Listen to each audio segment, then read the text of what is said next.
They say you can tell everything about a person's character by how they treat someone who can do absolutely nothing for them.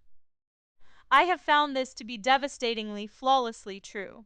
The people who mistake silence for weakness, who mistake patience for ignorance, who look across a room at a quiet old man in simple clothes and see nothing worth respecting, those are always the most interesting people to watch.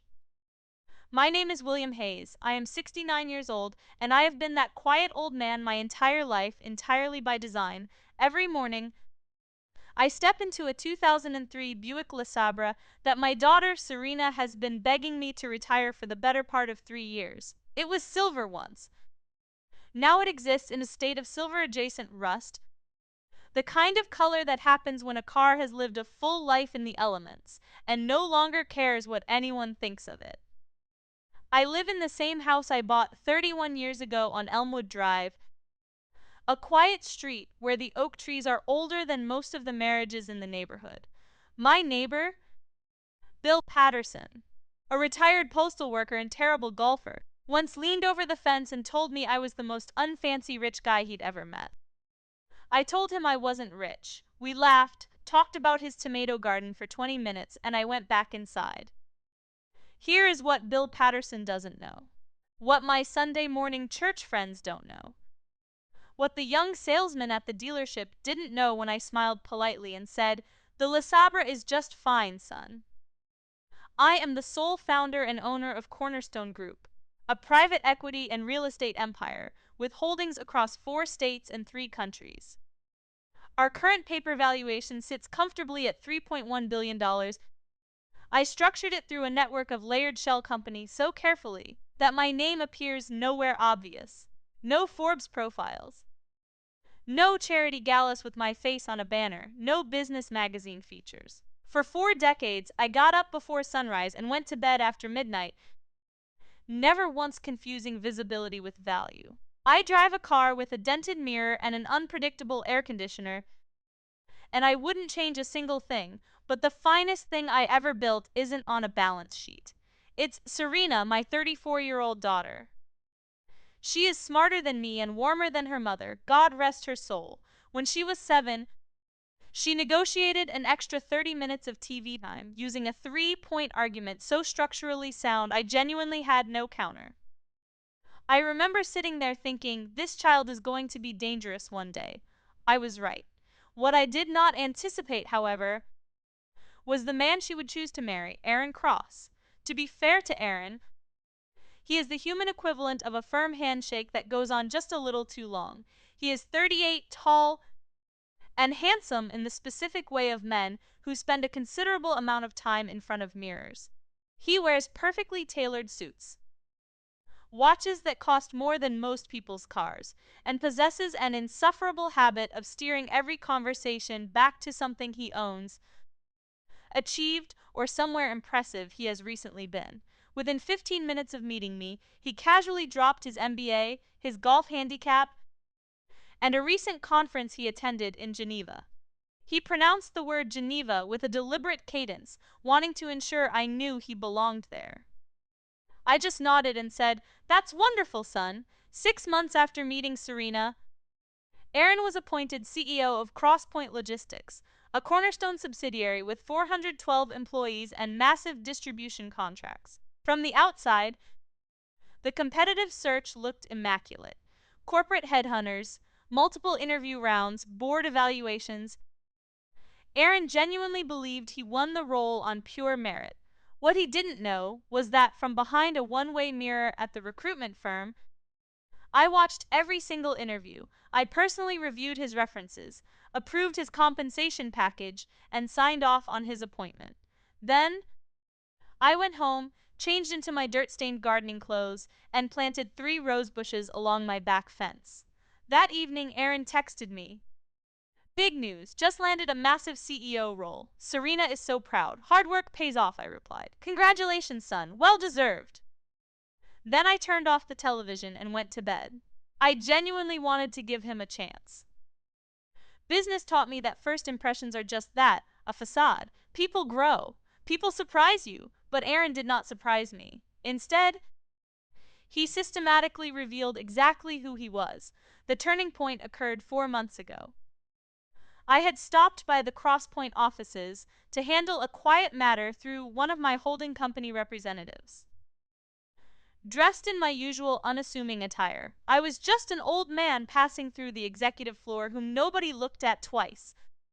As I turned the corner near the boardroom, I heard Aaron's voice projecting clearly to another executive. Serena's dad? Aaron chuckled, a distinct note of patronizing amusement in his voice. Oh, he's harmless. Poor old guy peaked early, I think. You know the type. Probably was somebody back in the day, but now he just potters around his garden and drives that ancient Buick. Serena feels overly responsible for him, which is a lot to handle sometimes. But hey, family is family. I stood completely still in the corridor. I adjusted the lapel of my modest jacket. Harmless, poor old guy, peaked early. I didn't feel anger. Anger is an emotion reserved for those caught off guard. I had simply acquired data. I walked quietly back the way I came, letting those words simmer.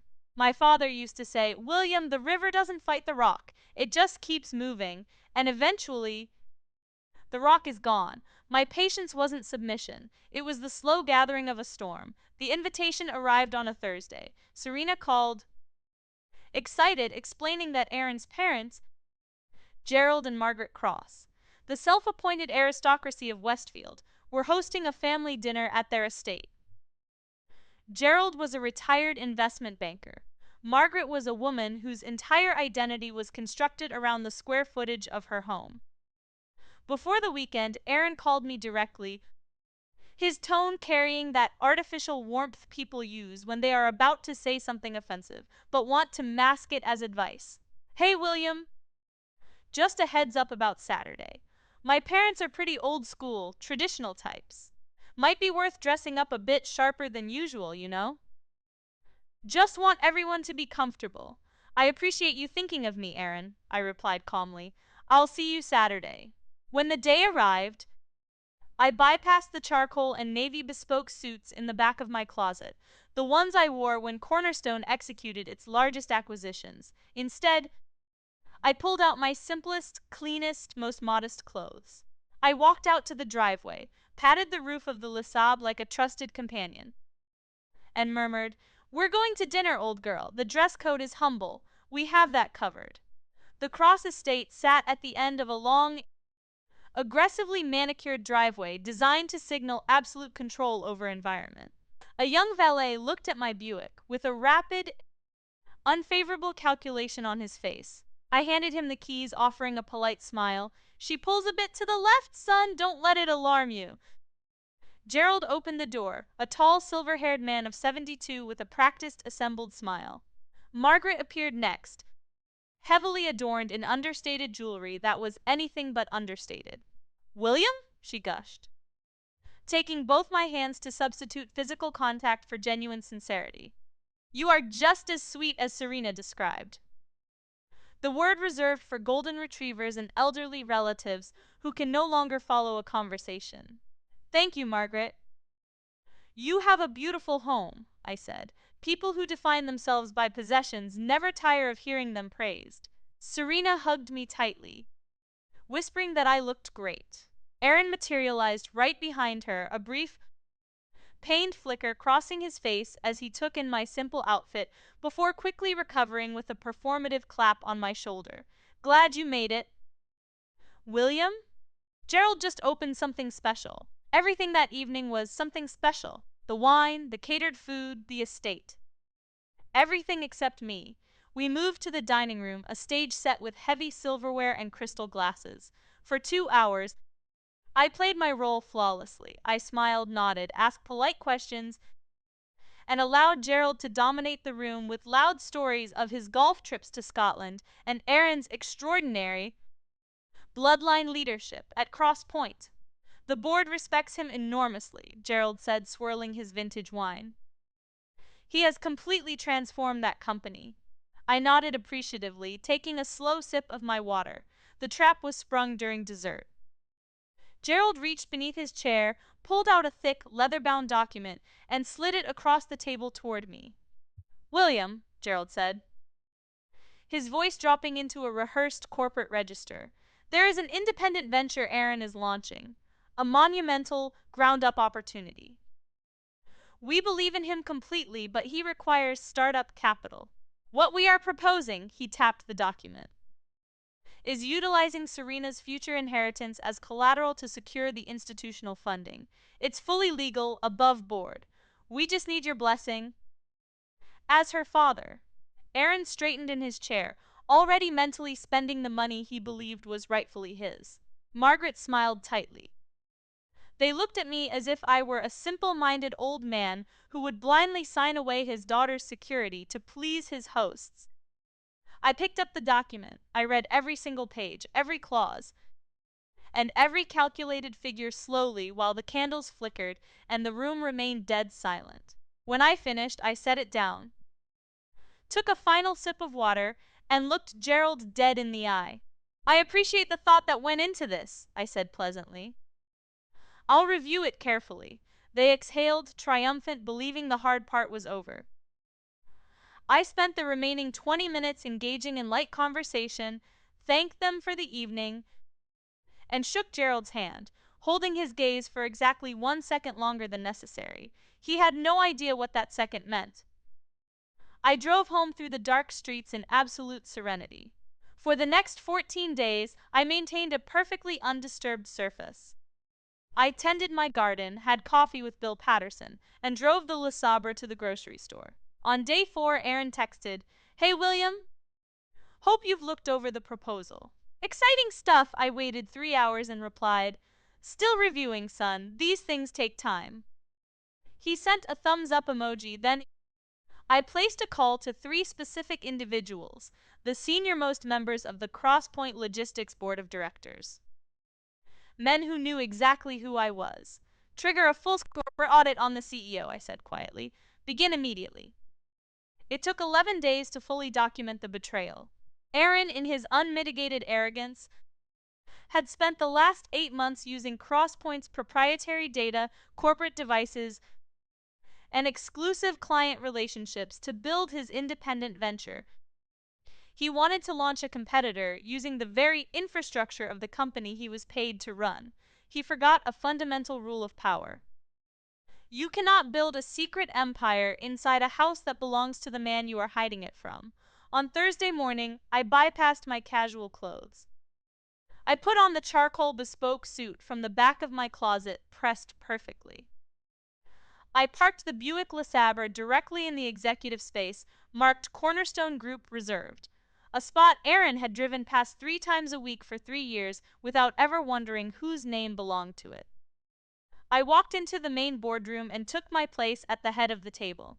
To my left sat the board members. To my right, our chief legal counsel. The door opened, and Aaron walked in, carrying his usual confidence like a well-fitted coat. He scanned the room, taking in the lawyers, the grim expressions of the board, and finally his eyes locked onto me, sitting in the center of power, wearing a suit he had never seen. I watched the cognitive collapse happen across his face in real time. The recruitment process, the contract, the audit, the dinner proposal, every piece of the last 3 years collided in his mind all at once. The silence lasted 10 seconds. "Sit down, Aaron," I said, my voice carrying the absolute weight of the empire I owned. "I am not angry. Anger is for men who didn't see this coming. I saw this coming the moment you overpronounced the word Geneva 3 years ago." I opened the audit folder. Crosspoint Logistics is a wholly owned subsidiary of Cornerstone Group. Cornerstone Group is owned entirely by me. The company you run, the reputation you built, the very identity you carry exists because I authored it. And for 8 months, you utilized my resources to construct a vehicle designed to sabotage my foundation. Aaron's face drained of color. He looked incredibly young, incredibly small, and very far from Geneva. "The fiduciary breach clause in your contract covers everything our audit uncovered," I continued, closing the folder. "Our legal team is fully prepared to prosecute this to its absolute conclusion. However, I am interested in efficiency, not destruction. You will sign your resignation today, quietly and professionally. Your reputation remains intact, and this remains within these walls. Or we proceed legally, and this folder becomes public record. Aaron looked at the board, then at the lawyers. Finally, he looked back at me, and for the first time I saw real, unvarnished shame in his eyes. The quiet kind that happens when a man finally sees his true reflection and despises it. "I'll resign," he whispered, the words costing him everything. "Good," I said, standing up and buttoning my jacket. "One more thing. Regarding the proposal your father presented at dinner to leverage Serena's inheritance. My lawyers transferred her entire trust into an irrevocable independent account this morning. It requires her signature alone. Your father's proposal is now a document negotiating money that no longer exists where he thought it did. Tell your parents," I said. "Thank you for dinner. The lamb was excellent." I drove home in the Lesab. The engine cleared its throat with its familiar groan, and the cracked passenger mirror caught the dying amber rays of the afternoon sun as I pulled into my driveway on Elmwood Drive. I sat in the cabin for a moment, patting the dashboard. "Good girl," I murmured. Inside, Serena was waiting for me at the wooden kitchen table. 2 cups of tea already poured. She looked at my face, reading it the way she had since she was 4 years old, quietly, deliberately. I laid it all out for her from the very beginning: the corporate structure, the audit, the boardroom, and the trust transfer. When I finished, she sat in total silence for a long time, tears tracking down her face. "Dad!" she finally whispered, her voice cracking. "Why didn't you ever tell me who you were?" I reached across the table, wrapping my hands around hers. "Because I wanted you to choose your life, Serena. I never wanted your choices to be dictated or altered by the shadow of what I own. I didn't want you to look at me and see a multi-billion-dollar corporation. I wanted you to look at me and just see your father." She wept, and I let her, holding her hand tightly. I thought briefly about Gerald and Margaret sitting in their silent mansion in Westfield, and Aaron trying to find the words to explain to his father that the harmless old man in the dented Buick was the one person on earth they should have never, not for a single second, underestimated. I thought about it, and then I let it go. The only thing of actual value I had ever built was sitting right across from me, smiling through her tears. Some men don't need to look powerful. They just are, and the ones who mistake their silence for weakness always inevitably find out. She squeezed my hand back, the warmth of her grip grounding me to the only reality that mattered. We didn't talk about Aaron for the rest of the evening. We didn't have to. The silence that followed was no longer a heavy, suffocating secret, but a clean slate. An hour later, after she had dried her eyes and driven home to face the storm brewing in her own house, I walked out onto my front porch. The night air was cool, carrying the faint scent of rain and damp earth from my garden. Across the street, the lights in Bill Patterson's house went out one by one. I looked down at my hands, calloused, weathered. The hands of a man who had spent a lifetime building things from nothing. Tomorrow morning, I would wake up at 5:30 a.m.